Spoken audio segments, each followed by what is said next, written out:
From the How You're Gonna Act studios of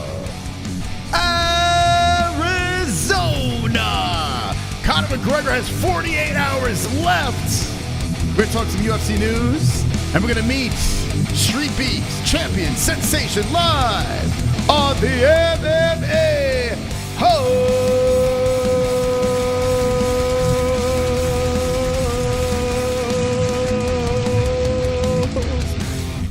Wonderful. Hey, welcome to the stream. It's good to see you guys. Wow, how you guys doing? Wednesday night, we're here, we're live, we're wonderful. My name is Chris, Mystic Moss, King of the Dragons. I will be your host for the evening, and we got a great show for you tonight as we're going to talk about Conor McGregor. He's only got 48 hours left. That's it. 48 hours left if he wants to fight before this year is up. The time is expiring. The clock is ticking. He's got to piss in a cup. He's got to talk to USADA. He's got to get done. So we're going to get down to the nitty-gritty with that. My Mets are falling apart. Actually, the bases are loaded. Mets-Yankees going down right now simultaneously. So if I seem distracted, that's what's going down. But ladies and gentlemen, let's get rolling here. First off, hit the like button. Very important to hit that like button. Share the stream. And I just want to give a shout-out to our sponsor, MyBookie.ag.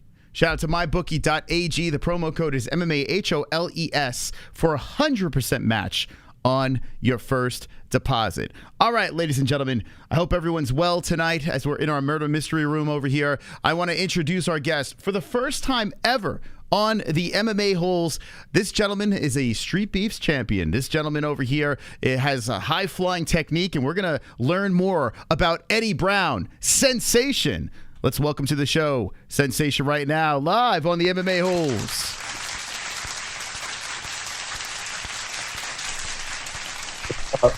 Sensation, welcome. Thanks for having me. So first off, the name, a very you can remember this name, Sensation. And I noticed when I was going through your resume, I saw you fought Baby Hulk. Baby Hulk was on our program as well. He's a great guy, and a lot of interesting characters coming out of StreetBeefs. Yeah, absolutely.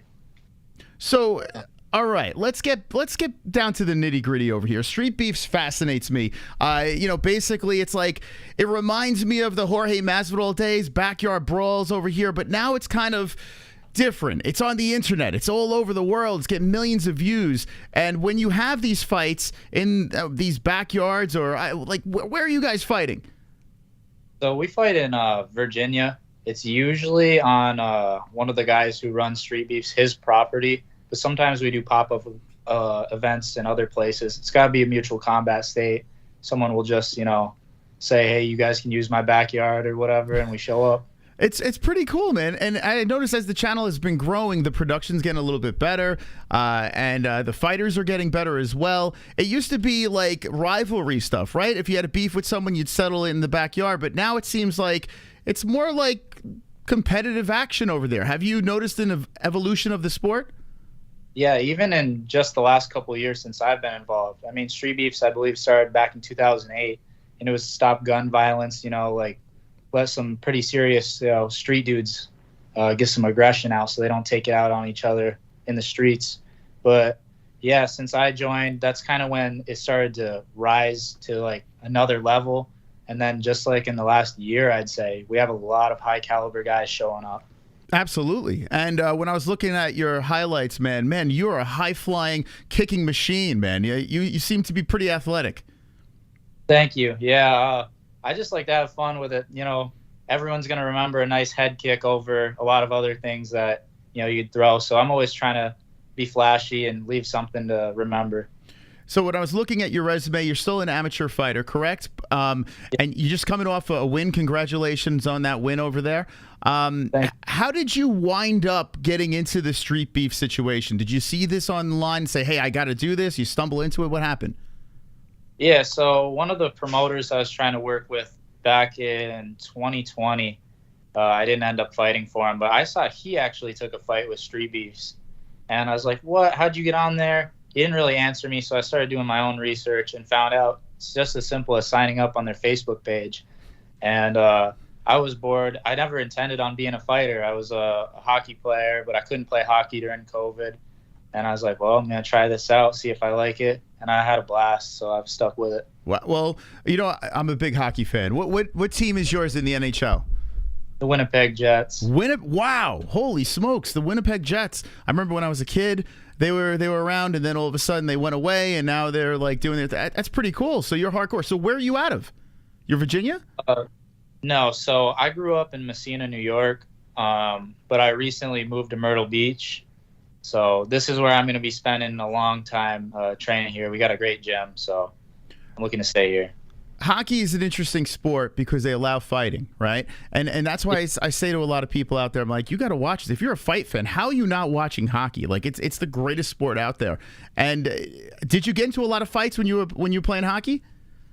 I mean, I got into a lot of scuffles, not like real fights, because at the young level, like even at like club college, you can't really fight. You'll get suspended. Mm-hmm. It happened a couple of times, but my parents and my coaches weren't going to be too happy if I did it, so I kept it to a minimum. Yeah. So they raised you to be an athlete then, right? Since you were a little kid? I actually couldn't play sports when I was younger because I have a heart condition. And once I got cleared to play, my town is a hockey town, and my dad played hockey. Family is hockey fans, so I was like, that's the sport I'm going with. Now, how are you not a Rangers or Islander fan growing up in New York? How dare you? I'm way upstate on the Canadian border. Like, okay. People when I say think Buffalo, but I'm like 4 hours northeast of Buffalo, so actually Ottawa would be the closest local team to me. Okay, that makes sense then. That makes total sense. If you're just jumping into the stream, ladies and gentlemen, we got Sensation here, Eddie Brown. Where did you come up with that name, Sensation? I don't remember its exact origins, but around like teenage years, people called me the Asian Sensation, and then I don't know, I just dropped the Asian part. It didn't feel necessary. You can just look at me. Yeah. And you mentioned this heart condition. So you would think if you have a heart condition, fighting would probably be the worst thing you can do. So how does this work out? So it was when I was 13 years old. Until I was 8, I couldn't play at all. And then when I was 13, it started getting worse. My doctor told me I'd probably never play sports again. And obviously, the more like cardio you do and the more you take care of your body, the less it's a problem. Mm-hmm. So when I heard that, it just devastated me. And I just worked out so hard. I ran so much. And the next time I came back, he actually said it got better. And it looked like some of the problem, like it's a valve is hardening. Okay. He said it looked like it was actually getting a lot better. And yeah, I've been fine since. Wow. Thank God. That's crazy. So is it gone? Is like everything healed up, or is it still lingering? I mean, it seems like everything's healed up. Obviously, I think normal people will have like heart palpitations sometimes. Mm-hmm. So like, I don't know if I like overexert myself and my heart starts fluttering, obviously because I had that defect growing up, I'll get worried.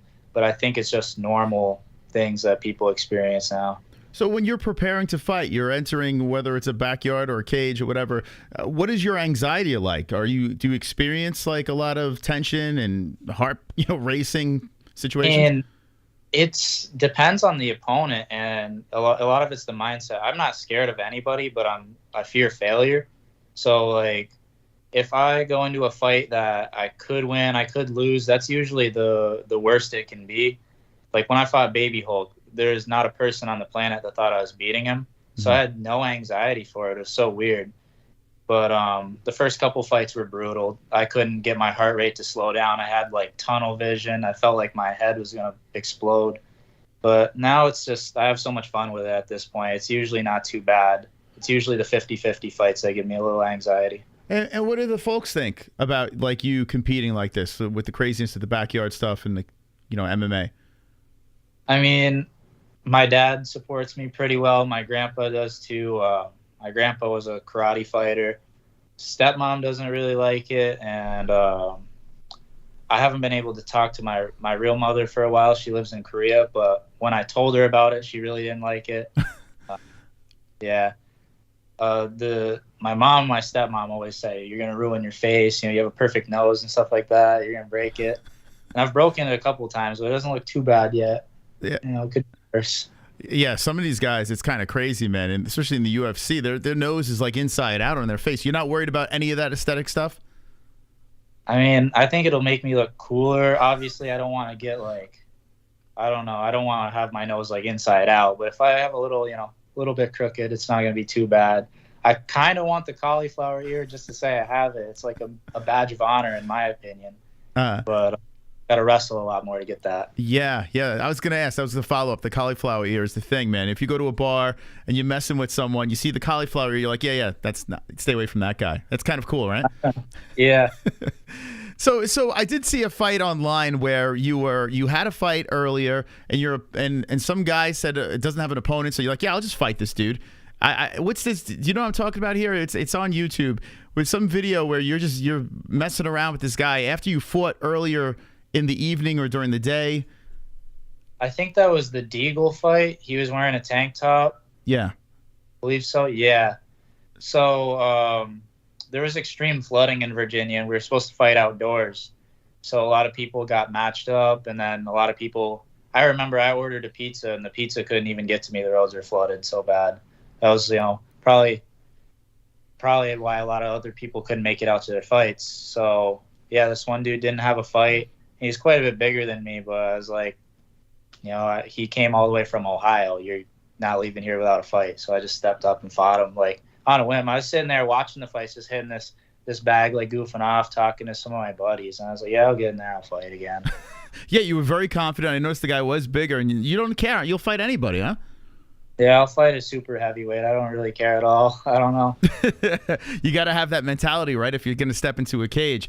And here's some Street Beef stuff over here. This fight was pretty wild. And I saw, when I was looking around or doing my research, I saw that Mighty Mouse got a hold of your video. Did you catch that? Yeah, that was insane. I couldn't believe it. So Mighty Mouse, I mean, our chat all knows who Mighty Mouse is. He's one of the greats, if not maybe the greatest, like Demetrius Johnson, something else. And he sat there and he broke down your footage. So when did you first notice that he did this? I noticed it like minutes after it dropped, because we have so many Street Beefs fans. When he first started reacting to Street Beefs fights, they'd send it to the group. And yeah, it only took me a couple minutes to see it. Yeah, man. So you must have been like, I made it, right? Mighty Mouse is watching my video. Like, were you like sending it to your friends, your family? Like, how did you react? Oh, yeah. I sent it everywhere. I mean, I watched his reaction like 3 times over, and I sent it to everybody I knew. It was so cool. That is pretty neat, man. Yeah, Street Beefs does a cool job because they let people kind of watch their stuff. I don't think they really flag people for their content. It's smart, because I feel like if people are just watching it, they put out so much content that the more people watch and share it, the more eyes they're going to get. So it's a good way of putting out their fights. For sure, yeah. I mean, I do breakdowns of some of the fights, my own fights especially, and I've never gotten flagged or anything. I think they're really cool with people just sharing it and getting it out there. So what's going on? Are you still an active champion of Street Beefs? I know you got a whole bunch of belts over here. Yeah, so I just defended my 160 belt. Their weight classes are a little bit different. But yeah, I have 5 championships through them. I got the 130, 140, 150, 160 MMA, and then the 145 kickboxing belt. So when we had Baby Hulk on, he was saying that they take the belts back. Are they still doing this, or are they giving you guys belts finally? They take the belts back. So what I did is for my first 2, I got some custom made just to use it like a trophy. And the one you saw that I was holding on my waist in that Instagram picture, that is a gift to the fighters to show them in the moment. Yeah. You would think. So that black and that white one are mine. Gotcha. My personal. I actually got them right next to me. Is that Undisputed Belts? Is that where you got them made? Yeah. Oh, it's one of our sponsors over there. Shout out to Undisputed Belts, baby. Let's go. They're great people over there, Undisputed Belts. Good stuff, man. Yeah, well, we were joking around with Baby Hulk about like how do they not give you guys? I mean, geez, especially if you defend a belt or you hold on to the belt for a certain amount of time, they should at least send you something. Do they pay or anything like that, or is it all? You're not allowed to pay Amis, right?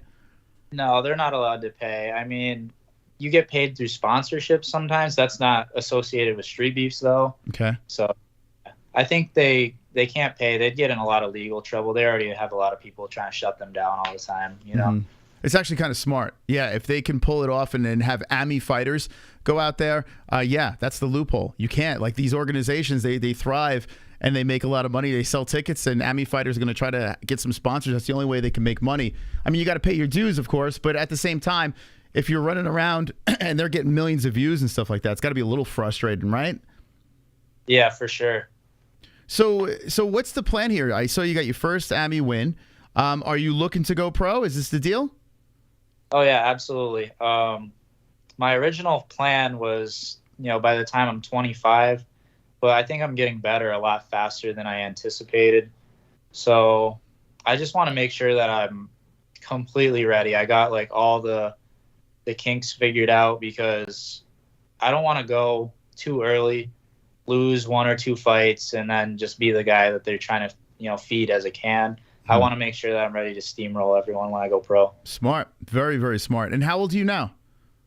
21. Oh, so yeah, you're still young, man. It's crazy, man. You see guys get in there in the mid to late 30s and make noise in the UFC. So is the dream UFC? Is that where we're looking? Yeah, absolutely. I mean, I wouldn't say no if I got a contract with PFL, Bellator, ONE, anything like that. But UFC is obviously the big one. Mm-hmm. I mean, you got to think about this. What StreetBeefs doing there with their platform and young guys. So when was the youngest you fought in StreetBeefs? 18. 18 years old. Okay, so is that the cutoff? Like you have to be 18 and up?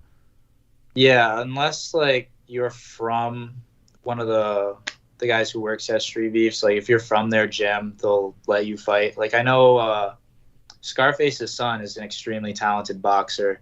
Shout out to Elijah. But yeah, he was taking a couple fights when he was 17. Mm-hmm. Yeah, so you, man, so the first time you stepped in the backyard and did this, were you like, what am I doing? What were you thinking? I don't know. I was used to street fighting and stuff when I was like a teenager. I'd probably been like 60, 70 street fights. I don't know, that's just a guess, but it was kind of felt the same thing, and I was so confident that I was going to win. I kind of had a bad attitude, to be honest. Like I just felt invincible. I was like, well, I'm just going to duck and land an overhand, because that's all I did in my street fights, really. Okay. And I don't know, once the cage door shut, it was like, oh, yeah, kind of blew me away. And I don't know, I got a cut in that fight. Still have the scar over my eye from it. And that's kind of where I made the decision. I'm like, I can't play MMA. It's like I either go for this and really train my butt off, or I gotta not do this ever again. Yeah. So tell me about these street fights that you used to get into. Was it like bully type things, or were you like, was it just competitive? Like, hey, let's see who wins. Started off with like bully type things, and then I don't know how to describe it. Like my hometown had like a good group of like rednecks, preppy kids. Like it had a mix of everything. Mm-hmm. And basically like it kind of was like, if I beat up somebody, then his friend's gonna want to fight. I remember a party, I fought 3 people at it, and it started off like me and this dude were just like basically boxing each other, but then his friend wanted to fight after that, and then someone else wanted to fight after that. It just, once you fight someone and people, you get like attention for it, everyone puts a target on your back, because it's like cool to, if they can beat you up. It's kind of weird. So a couple times I beat up bullies, and then by the end of it, it was just like almost like a challenging thing. Man, this sounds like a shitty pass, bro. Like, when did you get a break, man? Like, you're everywhere you look, you're fighting someone, whether it's, in StreetBeefs, where it's inside a cage, a sanctioned cage, or if it's on the street. Like, this is nuts. Yeah, I mean, some of it I brought upon myself. Like, there was definitely tons of fights that I was looking to challenge people, because that's just kind of the mindset I had. And it's not everyone in my hometown was like that. It was kind of like the kids who thought they were tough. So, I mean, I enjoyed it. I won't lie. I got a lot of positive attention from people. Liked it, because I would crack people. Like I said, I'd just duck and throw an overhand. For some reason, everyone just walk into it. Dude, you're a psychopath, man. I love it. I absolutely love it. So what's going on? Do you have like a girlfriend or something like that? Not right now, no. Yeah, because I feel like you're running around when you do the frosted hair and all that stuff. You got the look. You're beating people up. I mean, I feel like women are throwing themselves at you. What's going on? I mean, they do. It comes in waves. I don't know how to describe it. It's like if I do like try to settle down with a girl and date her, then all the hot girls that I wanted to talk to before suddenly get interested in me. I don't know. It's like they don't want me until they see a different girl wants me, and then they're upset about it. Like, no. That's pretty normal. That seems like that's the typical woman. Yeah. So in the UFC, is there someone that you emulate, like you look at and you're like, I love fighting like this person. This is a style I love, or do you take pieces of each fighter? I like to take pieces of each fighter. Like I see something that a fighter does that works consistently, and I'll be like, okay, that's a good trick. Like GSP's Superman jab and stuff like that. Like I practice that a lot.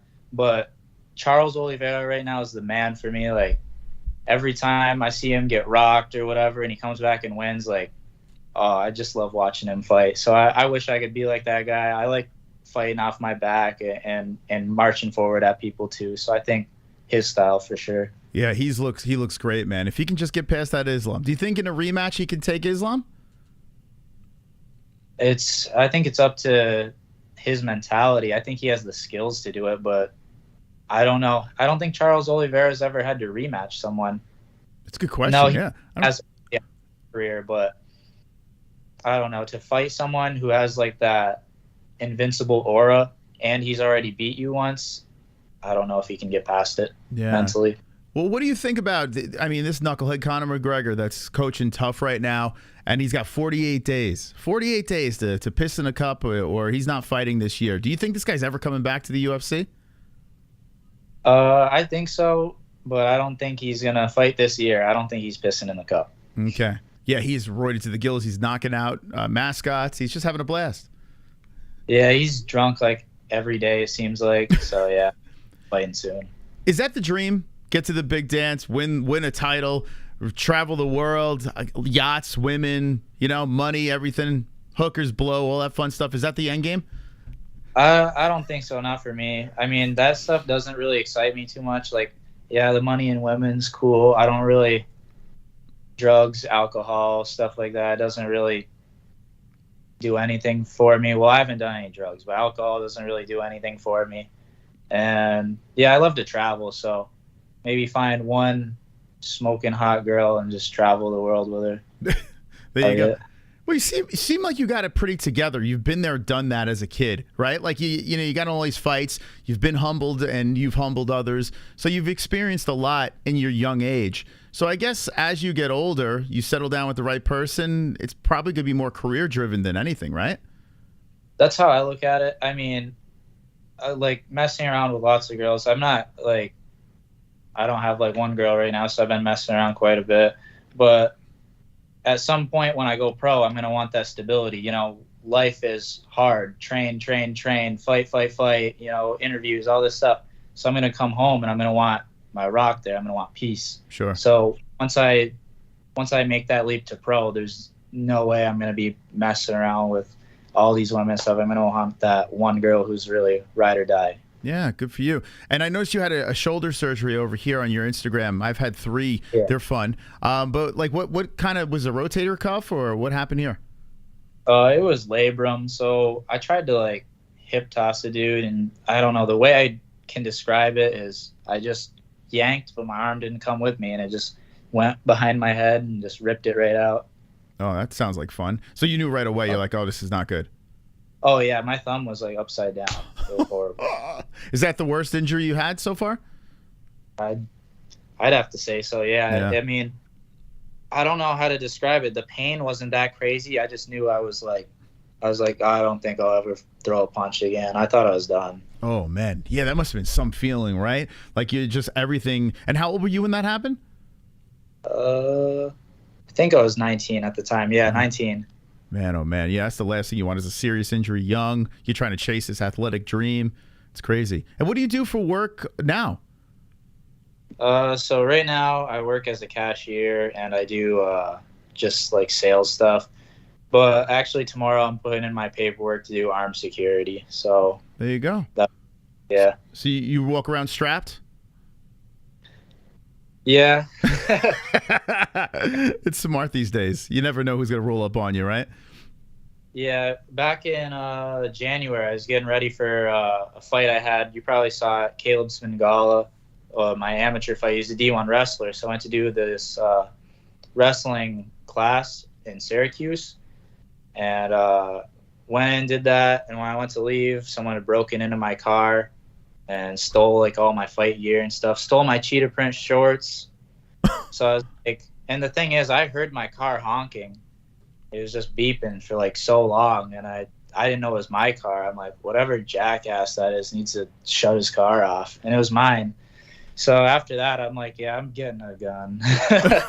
So to be clear, these are the shorts over here where Scarface, what's his name, Scarface? I don't even know what his name is. Scarface. It is Scarface, okay. These are the shorts we're talking about?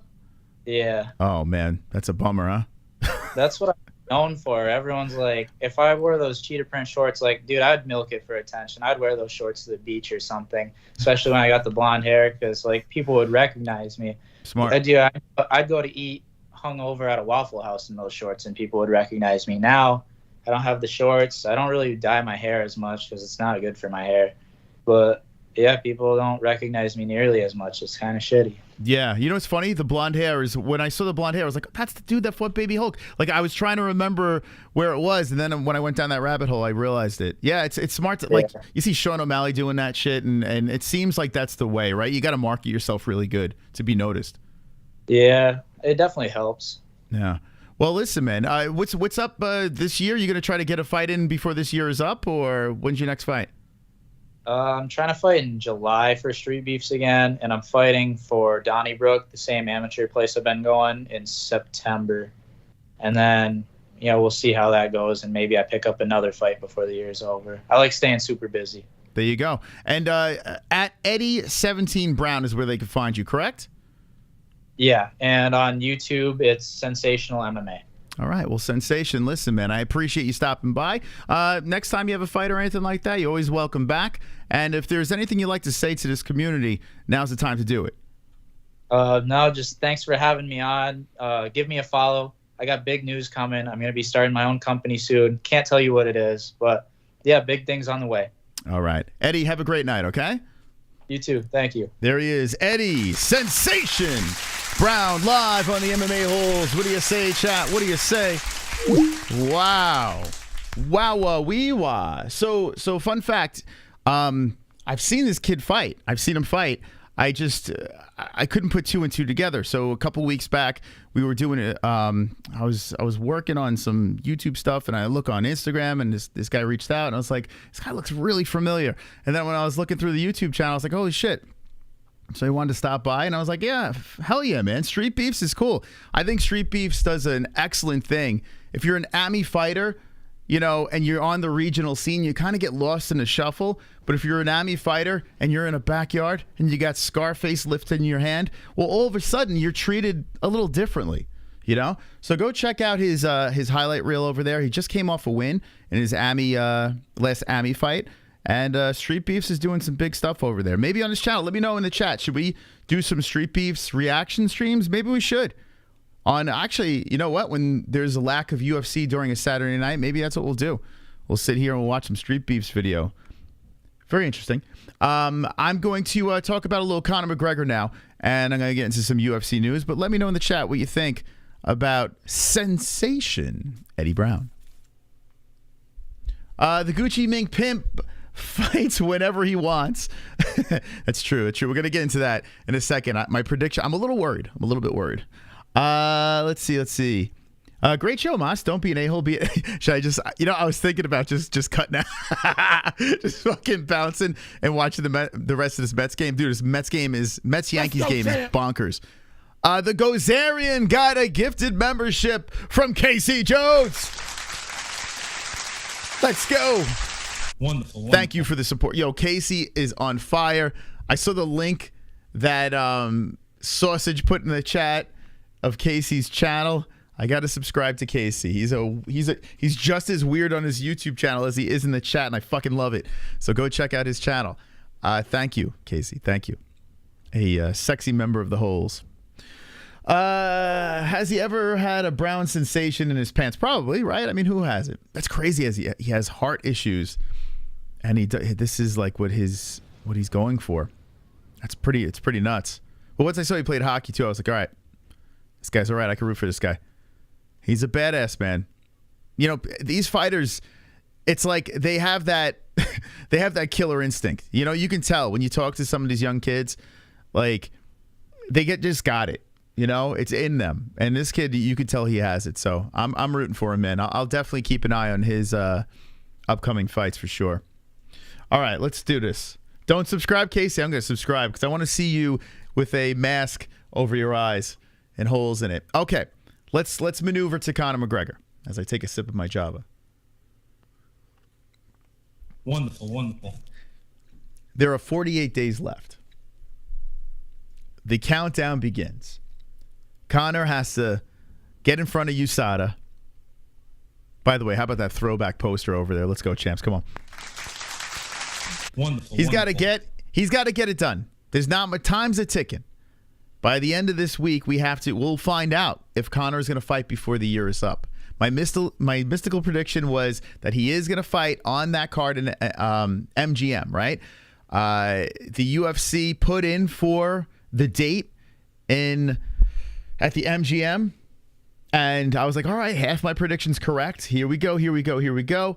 And now, with this happening, it makes it a lot more tough. It makes it a lot more tough because I got to be honest with you, I don't know if Conor really even wants to fight, let alone fight Chandler. I thought he did want to compete. I thought he had it in him, but he's just going, everything you see of Conor is he's partying. He's going out partying. Now, I'm sure he's staying in shape. There are videos floating around of McGregor staying in shape as well. In fact, I'll go over to his IG and we'll do a little creeping. But my mystical prediction is in jeopardy right now. Usually it's spot on. I'm only halfway there, and I have until the end of the week to see if it's going to come true. And like the first pinned thing is him on his Lamborghini yacht. Oh, look at me on my big yacht. You got him in the Jake Gyllenhaal. So his last post was this right here. Looks like he's in Manhattan. Oh, I'm looking at Extraction. He's on a big screen. Oh, it's McGregor Forever.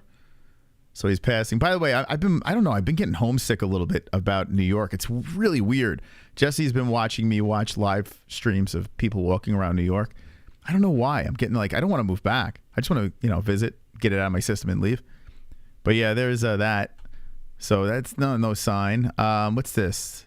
Something Army. We are recruiting. Forged Army members. Okay. See, it's just product. This is Ultimate Fighter stuff over here where he gives the kid money. This is him partying with Odell Beckham Jr. I mean, there's really no sign. There's no sign of McGregor. I'm bummed, man. I'm gonna stick to the prediction. I'm gonna stick with it. I mean, I have to. I'm ride or die with my predictions here. My crystal ball lights up. I just gotta go with it. But I gotta be honest. I'm nervous. I'm really, really nervous.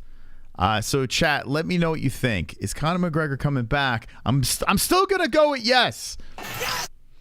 Still gonna go with yes, but I only got two more days left. So by the time Sunday rolls around, we're gonna have an answer. We're gonna know what's going on here. They said they were gonna announce it during Tough, and did the Yankees just?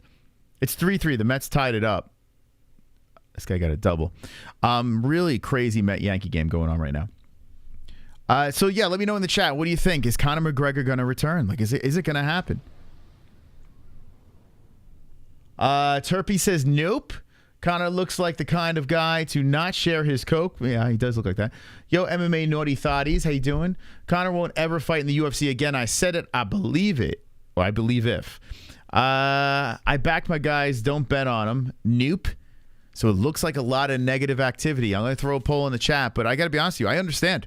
I understand why people are saying that Conor's not coming back. I get it. Because he is giving no, like, he doesn't have to. He really doesn't have to come back. Maybe he sized up Chandler and is like, yeah, you know what? This guy's he's gonna fuck me up. Maybe I shouldn't fight this dude. Hold on a second. Let me put a poll in here. Will Mac come back? Will Mac come back? Okay, that's what I'm putting in the poll in the chat. All right. So, yeah, get your voting over there. But, yeah, I don't think it's looking good, man. Like I said, I got to stick with my guns. But I am not optimistic anymore that I'll be right on this one. So, half right. I don't even know if they're going to get MGM. Why lock up MGM at the end of the year? It's a bummer. And we don't even know. Here's the biggest bummer. We don't even know if John Jones is coming back. Like, there's another video of Tyson Fury says, I hear that John Jones wants a fight. You know, it's like, I'm so sick of this. Like, just make a fight. Stipe, where the hell is Stipe Miocic? Where is he? Where is the Tasmanian devil speaking son of a bitch? Where is he? Why is he not fighting John Jones, MSG, November? Seems like a no-brainer. Was he stuck in a fiery building or something? Where is he? Logan's not here yet. No. It's a bummer, man. It's such a bummer. We could end this year with no Jones and no McGregor. We're going to get neither of the funny novelty fights here. We're not going to get any of that stuff. Jones makes his long-awaited return. Comes to heavyweight, does a great job on Gone, and we're like, oh boy, heavyweight's interesting again. And then boom, he's gone again. He's just gone. There was a time where McGregor would fight anybody. He would just say, I'm fighting. Let's go. Send me a contract. I'm in. I miss that McGregor so much. I miss it. I'm injured. I'll still fight. I miss that guy. Money McGregor is just a bummer, man. It's just become a complete bummer as a fan of Conor McGregor. It's nauseating. It's like, bro, I don't give a fuck about your yacht. I don't give a fuck that you're on a billboard. I don't give a fuck about Tough. I got to be honest with you. We're reacting to Tough because the people show up. They like it. Other than that, I don't give a fuck about it. I don't care. I just want to see the fights. It's just a bunch of nonsense over here. And I'm getting like a little annoyed with the John Jones situation too. You made us wait that long. And you mean to tell me you can't fight somebody, John Jones? You can't give me something? Like, enough is enough. Whether you like Conor or hate Conor, it doesn't matter. I think we're all on the same page. Enough. Stop shoving that shit down my throat unless we know there's going to be a fight. I don't give a fuck about Tough even more because these two aren't going to fight. Just like when Conor coached against Uriah Faber. It was a big waste of time. We got a little snake in the grass. We got that. That's what we got out of that Tough. This one here, we got Conor's team just getting trampled on by veterans. Silly. The UFC is becoming straight up silly. It's becoming a joke. It really is. You got Dana White running around with Power Slap. You got Dana White trying to fucking force feed us the Nelk Boys and some porn star with her tits hanging out. I don't know who the hell she is, but she pops up out of nowhere, and now we're stuck with that. How about you give me the interesting fights again? You give me the juice, baby. I want the juice. I don't want this shit anymore, man. Listen, there are some good events. We just came off of UFC 289. 289. And now we're going to find out that Conor's probably not going to come back. You've just wasted our time all over again. I wasted 3 episodes of watching that Conor McGregor documentary that was complete nonsense. Waste of time. Speaking of a good documentary, though. A good documentary is the Arnold Schwarzenegger one. I completed it. I got a little emotional. And they addressed Arnold banging the fucking maid. They addressed it. Arnold is in his, 70s now? That's when the Conor McGregor documentary is going to be good. When Conor McGregor is old and reflective of the horrible things he's done in the past, that's the documentary that I need to see. His rise, his fall, his fucking cocaine binges and hookers. But still, he's a successful businessman and he has a happy ending. But regrets the mistakes he made along the way. That's the documentary we need. If you want to watch a real documentary, watch Arnold's. It's fucking inspiring, and yet it humbles him at the same time. He gets all emotional and shit. Yeah. That's what we got to watch. Anyway, I'm done with my fucking rant. It's just annoying. The UFC is getting annoying. And we're in this weird funk, this weird drought. You know, it's just like, I hope this weekend has a good event. I truly hope that we have a good event, with Cannonier and Vittori. But even like when I see the thumbnails of fighters talking to the media, I'm starting to be like, I don't give a fuck. Oh, he's got sunglasses on. Let me click on that. Nah, Vettori had sunglasses on. I don't give a shit. I don't give a shit about any of that stuff. I don't know. Maybe it's losing me. It's absolutely losing me, the UFC. It's literally like I feel like it's becoming a joke. Chat, help me out. Talk me off the ledge here. Talk me off the ledge. UFC events on every weekend. Go watch some other sport. No crying allowed in MMA. Cheetos. Cheetos. So you're saying you liked UFC 289. You're saying you like all these lackluster events. You like the fact that the UFC is shoving you the Nelk Boys down your throat. You're full sending it. You're full sending it, right? Is that what you're saying? The Clipper in the chat, great channel on YouTube for anyone who hasn't checked it out. The Clipper doesn't even put anything out there, but I like the Clipper. He's a good guy. Roid Raging. No, I wish I had some steroids in me right now. I'd flip the computer upside down. That's why I've been watching Street Beefs, Moss. Moss is going to switch to pro wrestling now. No, it's listen, the UFC sucks. I'm going to say it. I'm going to say it. We are in a weird dip. And what's strange about it is when the pandemic hit, it was amazing. The UFC was great. And we didn't have Conor. Like, they kept him on the shelf. It was still a blast. I got amped up. Like, now it's just like, what the fuck am I? Like, I feel like every bit of content the UFC puts out there, it's like, it's nauseating. I don't know. Maybe I'm in the minority over here. Maybe you guys love full send. Let's full send it up, kids. Like, I don't give a fuck about any of that shit. Trying to sell us this UFC 289 pay-per-view like it's a real thing. Like we should really give a shit about it. This is nonsense. It's crazy. And I'm good with having them bad event here and there. I'm good with that. I'm fine with that.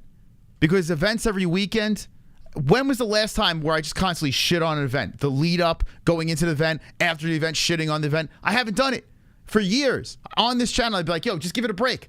It's every weekend. We're lucky enough to have events, right? But now, on top of that, we're getting this nonsense about Conor. We're getting this nonsense with John Jones holding up people holding up divisions. They're force feeding Aljamain Sterling, Sean O'Malley, but Leon Edwards could hold up a division. What the hell's going on? Like, I don't understand. It makes no sense. What's going on? I cringe every time I hear an adult call a podcast the pod. Yeah, he's coming on the pod, boys. The pod. It's a show. It's not a podcast. A podcast is an audio version of people speaking in front of microphones. That's a podcast. People are so dumb they don't realize that this is not a podcast, it's a show. It's not a pod. It's not a podcast. It's not what it is. You stupid fucks. Like, it's so done. Yeah, come on the pod. Okay, yeah. There's visual to it. It's not a podcast. Anyway, it's a show. It's a live show. Silliness. Absolute silliness is what we have to deal with over here. Or a live stream. Sure, fine. A fight buddies, fight companion, watch party, whatever you want to call it, fine. Podcast. You know why I call it a podcast? Because everyone else does. I've fallen in the trap because I tell people, when people ask you, what do you do for a living? I tell them podcasts. Because if I say, hey, I do a live show, they're going to think, what are you, Ed McMahon? What are you, fucking Conan O'Brien? What do you? Because people are so fucking dumb. I gotta dumb myself down. It's not a podcast. It's not. When Big Mo came on the show, I said it's not a podcast, it's a show. We run a live show. But it's yeah, you know, sometimes you gotta fucking dumb down your speech. Sometimes you got to do it. Sometimes you got to feed a monkey a banana, you know, so they fucking listen. Anyway, let's look at the upcoming events over here. Let's see, maybe I can get excited, just maybe. I'm gonna just start watching Street Beefs, man. So this is a decent fight. What round? What kind of decision do you think we're gonna see? When was the last time Marvin Vettori finished somebody? Let's see. I think you got Topuria, right? You got Topuria over here. He's a fucking badass. He's surging off the up the ranks. He's saying some stuff here. He's pretty fun. But a guy I want to talk about is Sarukian, number 8 Sarukian. Okay, probably gonna piss some people off here, but that's just what I do. So Sarukian is a guy that a lot of people are high on. He had a little bit of stumble.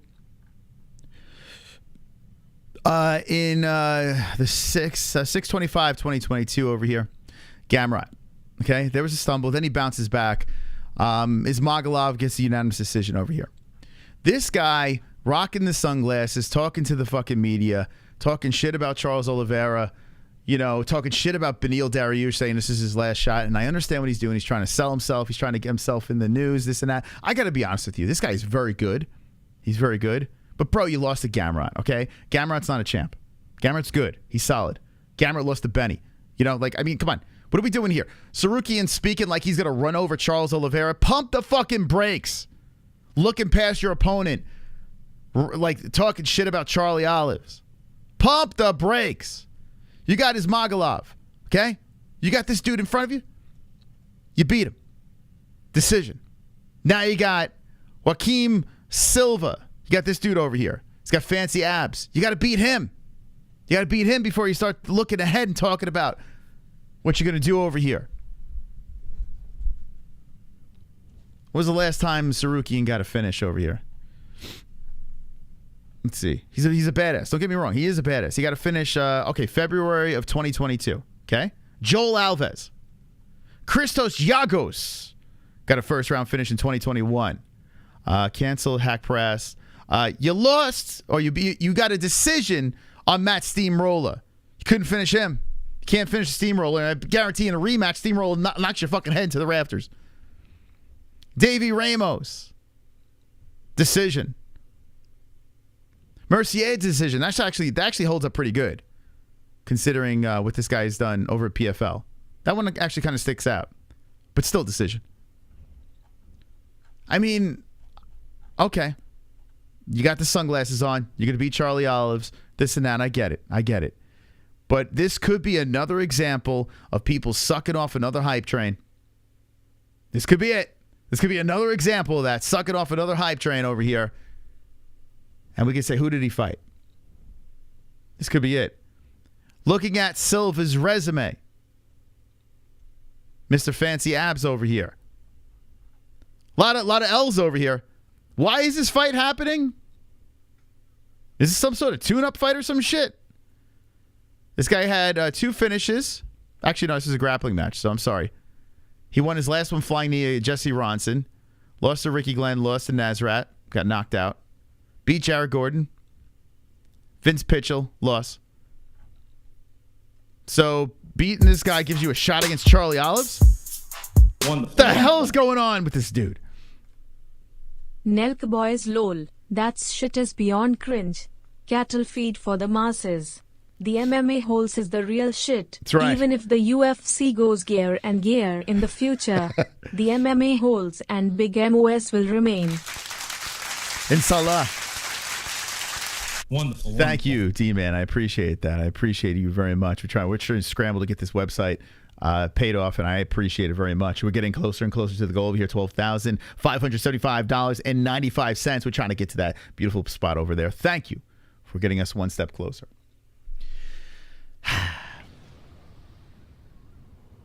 I need something here, man. I need an event that's going to pull me out of this funk, guys. I need it. I need it bad. We need something over here. Everything goes in, peaks and valleys, especially when you have that many events. So I'm not going to completely go panic mode here. But if I find out that Conor's not coming out before the year is up, he's not coming back, and it was all smoke and mirrors, and all this nonsense that we're reacting to is for nothing. If I find out that John Jones is going to hold everyone up, avoid fighting these, the 2 hype trains underneath, the Brazilian and the Russian, and try to fight a weird thing against Tyson Fury or whatever. It's like, what are we doing? And then we just watched Mayweather Gotti. We just watched that nonsense. I feel like Jake Paul's going to be fighting Nate Diaz. What world do we live in right now? What happened? What happened? I love a shit show. But now it's getting to the point where it's like, wait, hold on. Where's the light at the end of the tunnel here? What do we got? I can't even sit through Ariel Helwani's show anymore. I've given up on that. Help me out, chat. Get me out of the funk, baby. Get me out. Gonna dive into the UFC stories over here. Move on from this Conor situation. Card should be decent this weekend. We shall see. BMF belt on the line. Selling that nonsense. Like, what? What? But you know what's funny? I spoke to my cousin, who's not like a big UFC fan. Great guy. He lives in Utah, and he's helping us with this website. But he's like, yeah, really good card coming to Utah. And I didn't want to burst his bubble because I got to be honest with you, this BMF, it's a good fight. This BMF thing is driving me nuts. I can't. But I sucked it up. I was like, yeah, it's a good card. But it drives me nuts. Thinking about this BMF belt. It's driving me crazy. The Conor show is fucking boring now. If he doesn't fight after he's fucking done. Check on the other hand. He doesn't. Everyone watches. Yeah. The Conor thing is not cool to me unless there's a scheduled fight coming up. I don't care about anything else. Like, I'm not that big of a fan. Like, I'm a fan of Conor, but I'm not that big of a fan that I give a shit what's going on in his personal life. I don't care. I don't. He doesn't care about my personal life. I don't care about his. I just want to see him fight. I'm happy to have been born to UFC when I did. Yeah. I mean, I don't know. Like, the UFC, it's been very good. Like, a couple years back, it's been very good. In fact, a couple months back, it's been very good. But we're in this weird pocket right now at this stage of the game in 2023. A little weird pocket. I don't know how I feel about it, but it's the first time I felt this way. It's the first time I was like, damn, bro. Like, what are we doing with this shit? BMF needs to be open class, not weight limit. Ooh, I don't know how you sanction that. Let's see. MMA Johnny, you know, the fighter and the kid. You're a mod for is a Garuma. A mod for the fighter and the kid. What? Shocked to let Conor fight with a titanium leg. I know, right? It seems unfair. The UFC turns you gay, forcing women's MMA on us. But like, how dare they force women's MMA on us with that nonsense? By the way, this Met Yankee game is in the 10th. Top of the 10th, 3-3. Oof, you think I'm angry now? The Mets blow another one. All right, let's look at some news stories here. I thank everyone for stopping by. Make sure you distribute your like button over here. If you missed our guest, Sensation, it was actually a sensational experience. Very nice kid, 21 years of age, and has a bunch of stuff on the internet with the Street Beef situation. So go check it out. Angel Gotti is live right now. Should we raid? Nah, we'll probably get whacked. Okay, let's go over here. Let's go to Discord. I don't feel like getting whacked. Dun dun dun dun dun dun dun dun dun. Let's have some fun. I'm gonna go to some news and see what we got over there in our Discord. Jessie was nice enough to pull some news, so stand by. Here we go. Notifications. Turn this off. Here we go. I did see Pulse, by the way. I saw people were putting pictures of Pulse on our Discord. So Pulse finally did a face reveal. Congrats. Congrats to Pulse. Okay. All right. Oh, yeah, that's right. Yoel Romero's fighting Bellator this Friday. He didn't go to that press conference because he was afraid it was too high. He has a fear of heights. I'm not even lying. Like, that actually is a real thing. Could you imagine being the soldier of God? And that's the case. I'm gonna go over to our friends at Brawl Season. I think they posted the clip. Here we go. Yeah, Brawl Season's been killing it. Go follow at Brawl Season on Instagram. Yoel Romero skips Bellator 297 press conference due to his fear of heights. Okay. Here's Chael talking about it. Chael's got the I like it. So Chael apparently is gonna pivot into this whole political world. He's doing the Donald Trump thing with his hands. This should be very interesting if he ever runs for governor. World Championships, makes his way to Bellator MMA, covers the spread at 185 at 205. Turns out he's not scared of much. Can we agree on that? Do you guys know why he's not here today? Oh, I hope you guys don't know. He should read children's books, Chael. Or you should write children's books and then release the audio version of it. It'd be very good. You know why Yoel is not with us today? Turns out he's scared of heights. He talks to us like we're all his children. You ever notice that when Chael does like a video or speaks to an audience, he speaks to us like we're 10 and under. He wasn't scared of Nemkov. I feel like he should be rhyming every other sentence. He wasn't scared of the Russian mysterious champion of the world who he's going to be locked in a cage with. But he was scared to come to the press conference when he found out what floor it's on. And quite frankly, I really don't blame him, guys. We are up here pretty high, aren't we? Makes his way. There you go. There you go. So Yoel Romero did not. He did not go. When Yoel Romero banned substance in 2016, he claimed he didn't knowingly take it. No one believed him. A test of supplement proved it was a fact tainted. Yeah, he got a lot of money for it. He sued the supplement company. He was awarded $27 million. Yeah, that's crazy, man. I wonder if I'm assuming he still has that money left. That's kind of nuts, right? He won that lawsuit. So shout out to Yoel Romero. He's got a big fight, man. We'll do a Fight Buddies on Friday. We'll react to it for sure. You know, I was a little bummed when the Soldier of God left the UFC, but I get it. I understand why. I do understand. No GOAT now. What, resetting the MMA? Yeah, so it's another thing, right? You lose. We've lost a lot of fighters that were staples in the UFC, right? And now there's like a changing of the guard. And with Amanda Nunes going as well, I'm not saying this ruins the UFC for me, but it is one of the many faces that we're accustomed to and used to, competing and dominating and doing their things, and they're gone.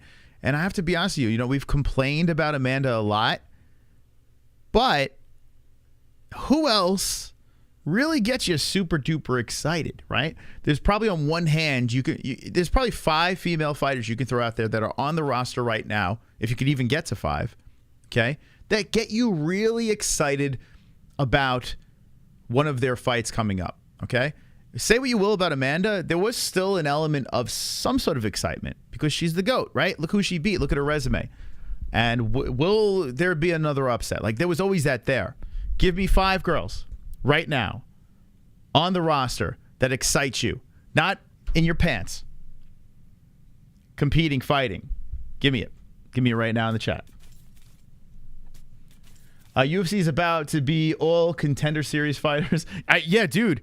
Cheap labor and some talented guys. Scabs. Julianna Peña, Erin Blanchfield for a bantamweight. So Erin Blanchfield's won. She is one for sure. Rose, no more for me. I mean, no. I mean, she fought Carla. So how is she even on there? That Carla fight was horrible. It's both their fault. That fight sucked. Rose is out for me. Ronda's going to return and fight Holly. Lady fight sucks. Nunes, Peña. Nunes not in there anymore. Gina Carano's not there. Ronda's not there. Duke, what kind of drugs are you on? I said they're actively fighting. None. Only like 3. Joanna's not there either. Zhang Weili is another. I agree with that. Zhang Weili, I'm in. 100%. Zhang Weili, I am in. Hebos and Barbara, couldn't give a fuck. Gina is a dime. Joanna was okay to watch, but that's it. I tell you what, I love JJ fights. I loved Joanna and JJ. I was a big fan of the Boogie Woman. I like Cyborg. I like JJ. I liked, who else? Who else got me excited? It's not really many. I can't think of any others. Joanna. Cyborg, Joanna. Yeah, Cyborg and Joanna. That's it. That's it. I'm trying to think of like female fighters that like I really got amped up for. Valentina Shevchenko. You could put her there. She's not for me. Not for me. I'm guilty of being in the building booing her. Like I was bored out of my fucking mind. But she's very talented. No doubt about that. But if you want to put her on there, it's fair. Because she's very good. So that is fair. I just don't get excited. Do you get excited about a Valentina Shevchenko fight? I'm going to kill her. I'm going to kill her. Julianna Peña is a nut job, and she's not the greatest fighter of all time, but she is crazy. So I will give her that. She's an interesting fighter to watch. Fight. She's not the worst. Betchkoea. I'm not talking about hot. I'm talking about which fighter gets you excited, not in your pants, but just as a fighter. So see, here we go. So there's the chat, right? I gave you a little bit of a, a test over there to see. So like with Amanda Nunes leaving, it doesn't help in any way. So hopefully Blanchfield could be someone very interesting. She's good. I like Blanchfield. We'll see. We'll see what happens with the women's division here. At the end of the day, listen, I run a show that covers this stuff. So I don't want to be sitting here shitting on it. I want to be sitting here celebrating it. So this is the first time in, almost 7 years that I'm like really down on the UFC right now. I feel like we've hit a quick funk. Like it literally slammed into our face. It looked like it was getting really good. And then they just pulled the rug from out under us. And I feel like they're just like dragging us around. Islam Makhachev roasts Dustin Poirier versus Justin Bate. Oh, I saw this. I like Islam. I do like Islam as a champ. This is an interesting situation. The Strickland and Pereira, them training together for their upcoming fights. But like Sean Strickland's upcoming fight seems like a complete waste with his opponent. And Pereira moving up, we'll see. We'll see how that goes. That is a fascinating fight with Pereira moving up. But this little exchange over here between the two boys, it just goes to show you that Pereira is a very scary son of a bitch. And for me to even think there was a chance that Strickland could win this fight was completely delusional. Oh, this music is porn music, excuse me. So here we go. Here the boys go. This is on Pereira's YouTube channel. But laughing my ass off at this, basically both having the exact same fight, doing drills and sparring as they did in actual fight, except Sean doesn't get knocked out. That's the person that posted this. That person sounds like a real cool dude. But yeah, you notice that Sean, so every bit of footage that I've seen of Sean training with Pereira, Sean's making damn sure that right arm is covering his face. That left hook is not getting there. Now, look at Sean. He's just like, there's no fucking way. I put it down, it goes right, look at it whip right back up to the head. That's the only thing I could keep my eye on is Sean making damn sure, like he's still doing that patty cake thing that he does. Like when a cat plays with its toy. Sean does that. He pats a lot. But yeah, look at that thing right planted to his cheek. Look at that. Look at Sean. But yeah, it's just there's levels, man. Alex is such a big dude. It's amazing that he fought at middleweight. It really is. He's a massive human being. That upcut slipped in nicely. Man, he's fast too. So a little more meat on the bones. Pereira moving up. Jan Blachowicz. It is a pretty cool fight. I like that fight. I'm interested. But chat, what do you think about the sparring between former opponents, now friends? They're friends, not foes. What do you guys think in the chat of this? I'm a fan of Strickland, man. I like Sean. I do. I like Sean a lot. And I like Alex. I like both guys. Strickland coming back better? I hope so, man. Strickland winning, and if Strickland's able to knock some people out, which he hasn't done in a minute, if he starts knocking fools out, the thing is he's just so high up in the rankings that the level of competition is ridiculous. I do not know why he's fighting his opponent, but it is what it is. Main event this weekend. So, Cheetos, you fired up about that? Or if Vittori gets his way, we get another decision? Hey, Masa, I love you, bud. Uh-oh, uh-oh, uh-oh, uh-oh, uh-oh. Let's go. Let's go. Yes. Yes. Yes. Yes. Yes. Walk off the Mets. Woo! Yes. What? What?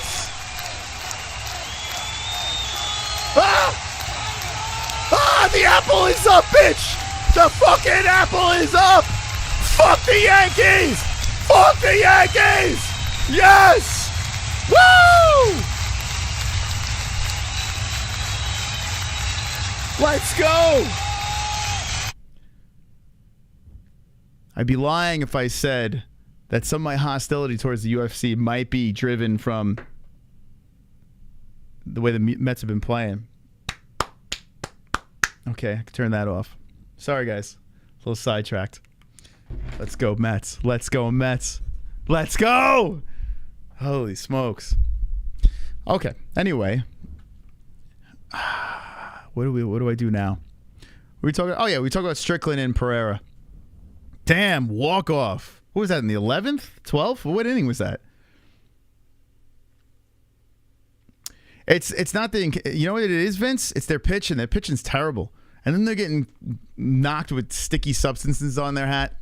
The pitching's atrocious. They can hit. The Mets have no problem with hitting. It's their pitching is just, it's a hot mess.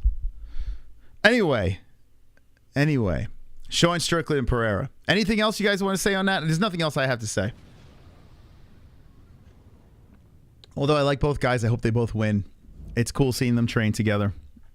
And awkward. I like how awkward Sean Strickland is. It's one of the reasons why I like him a lot. Who are you rooting for, John? Oh, Alex all day. And I don't hate Blachowicz. I am a fan. I'm a legit fan of Potan. How you say it? Potan? Alex Pereira. I like Alex a lot. So I'm going Alex all day. I hope Alex knocks out Blachowicz. UFC is watered down. Ryan Hall is still under his tough contract. Is he? When is Ryan Hall coming back? Indians greater than the Yankees? I'll go with that. All right. Let me move on. Pitbull enters Bellator 297, chasing history and recognition. Bum, bum, bum, bum, ba, da, da, da, da. Continue. All right, what are we doing here? Jesus, these pop-ups. Okay, so he's gonna be the 297. He's gonna be the greatest of his era. I don't give a shit. Yeah, I don't care. I'll watch, but I don't care. Let's see. What is this? Damian Maia. Well, whatever happened to Damian Maia? Didn't he? He said he wanted to fight like one more time in the UFC in Brazil. Damian Maia sponsors English version of a historical book long before MMA. Dude, wow. Talk about slow news night. All right, we're not doing that. UFC champion Julianna Peña brands herself the greatest female. All right, we touched into the cringiness. I'm not gonna spend too much time. This is a true story though. At a tough, I thought Julianna Peña was going to be a champion. I literally made that prediction outside when she left Tough. I thought she was fantastic. And then all the wind got taken out of the sails when Valentina beat her. And I just leaped off the fiery boat and swam to shore and just completely aborted the mission. And then I should have stayed on the boat. But she got pregnant and like all this, like, I don't know. I just thought it would never happen. And then she beats Nunes. Somehow she beat Nunes. It's a miracle. I should have stayed on that boat. I would have been mystical again, but I didn't. I left. So there was a part of me that did enjoy Julianna Peña's. I like her fighting style because she's a lunatic. And I get what she's doing. That she's trying to talk trash. She's trying to stay relevant. She's trying to be the heel. I get it. So let's see. Who knows? She fights again if the fight's exciting. I'm not gonna keep shitting on her. You do you, boo-boo. You do you. And yeah, McGregor's team falls 0-3 in the Ultimate Fighter. We spoke about that. So I don't know.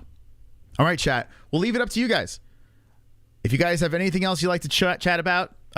Ian Gary fighting. I don't know how this is not in the news. Ian Gary fighting Jeff Neal. What? Dude. What? When that fight was made, I was like, are you kidding me? Ian Gary versus Jeff Neal? That was actually going to go on the cover. The thumbnail, I should say. Dude, that fight is just bonkers, man. Oh, I didn't do... Hold on a second. Let me put in for monetization.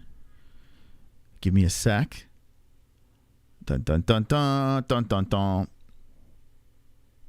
Monetization. Request review, please. It's it. Okay. Yeah, Ian Gary versus Jeff Neal. Who do you have in that fight? In fact, I'm going to put a poll in that and about that to end the stream. Because that is it. And it's in Boston, I think that they're going to do that. Dude, I was like, whoa, man. Talk about a fire fight. Another big step up. Will Matt come back? Wow, 61% saying no. Conor McGregor is not coming back. No! Wow. No! Well, there you go. I don't blame you for voting that. I don't blame you. Boston. He's gonna be fighting Boston. Ian Gary. The herp is back. And he's going to be fighting in Boston.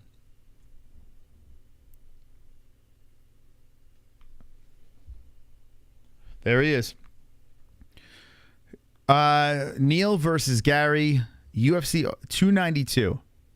So wow, wowzers. So Ian is what, 14 now? Where's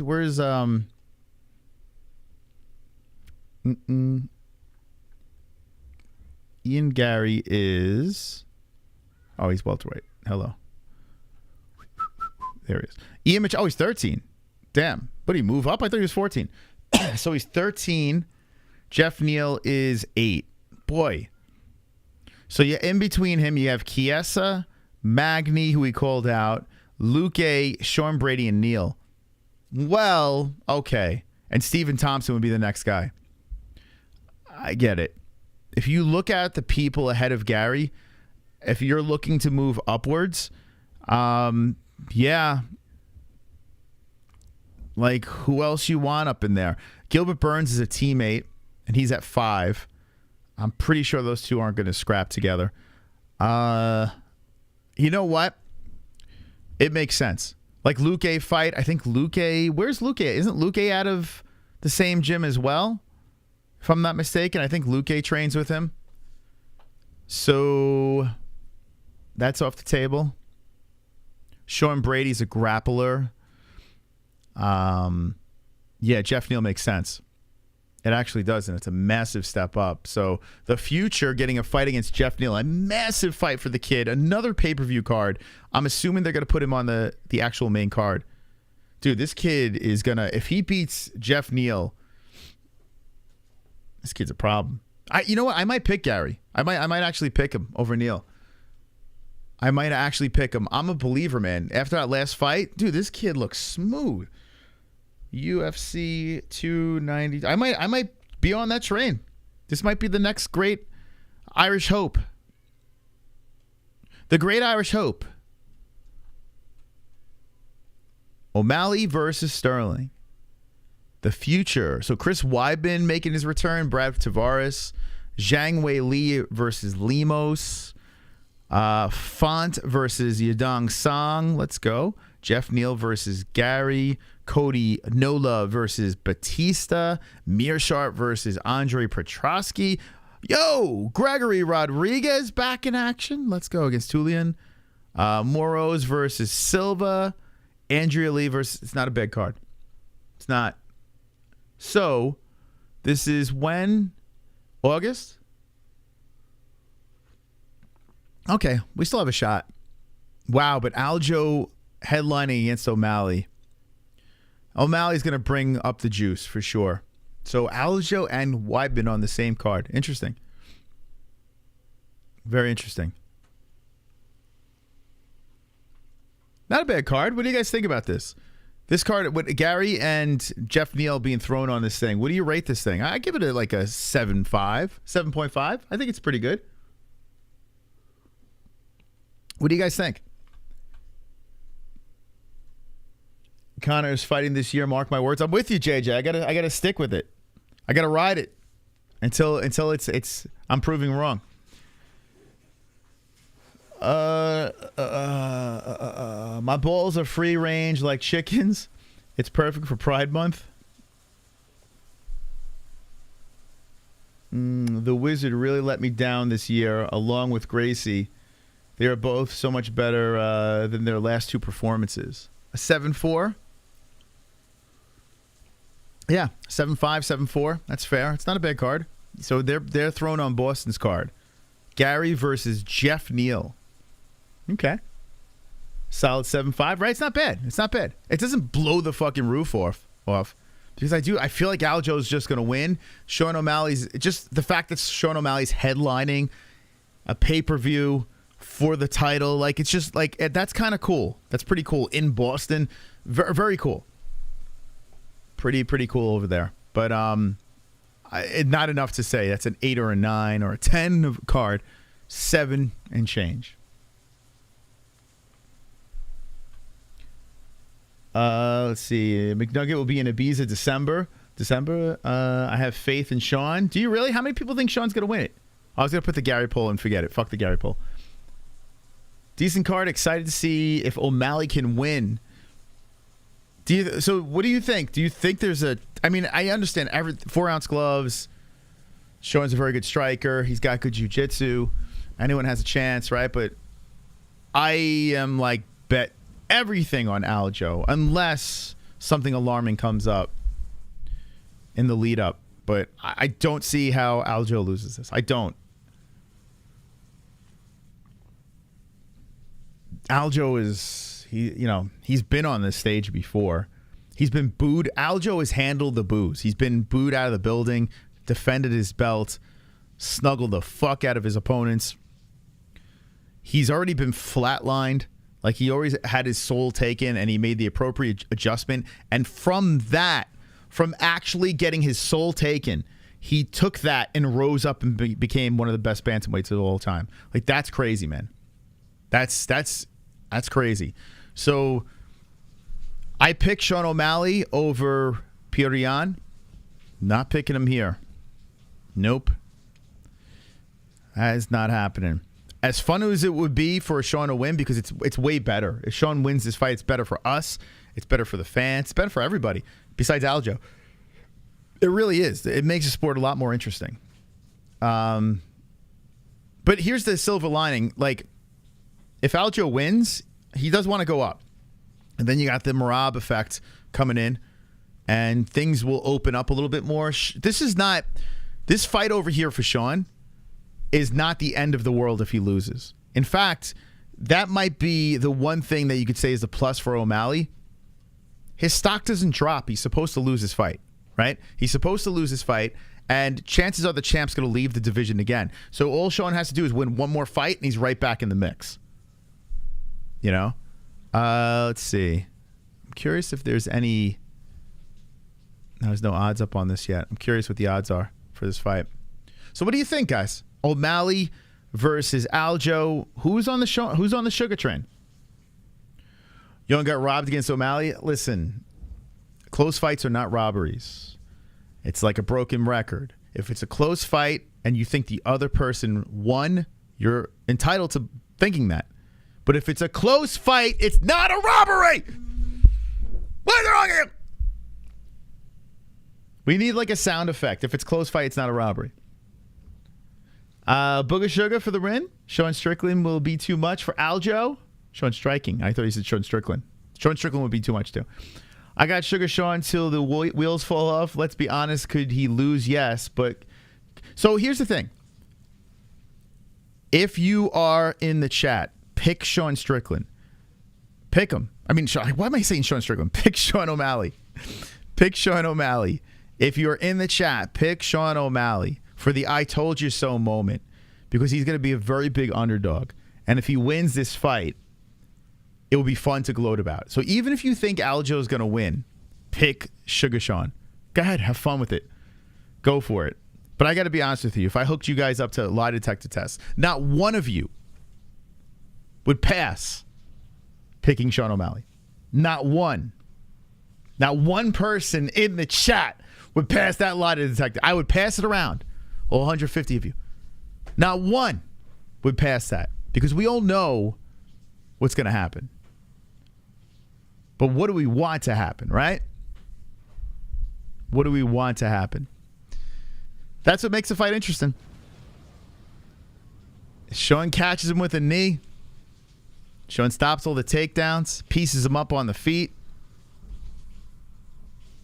It could get interesting. All right, chat. I'm done. I'm out of here.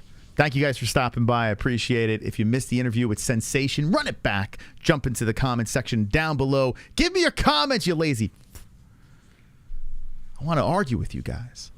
Comment section. Whether you agree or disagree with any of my points tonight, I want you to jump down in that comment section. Let me have it. Give me some of that. Give me some of that loving over there. I'll see you again on Friday. Fook off Friday. We are still waiting for Logan's appearance. So we shall see. I appreciate you guys. Thank you guys for stopping by. Thank you to each and every person that hit that like button. Thank you to our subscribers, our members, our patrons. I appreciate it. Our sponsors. And I cannot wait to show you this website when this thing gets launched. Thank you. Thank you. Thank you. Don't be an a-hole. Be an MMA hole. Let's go! Good night!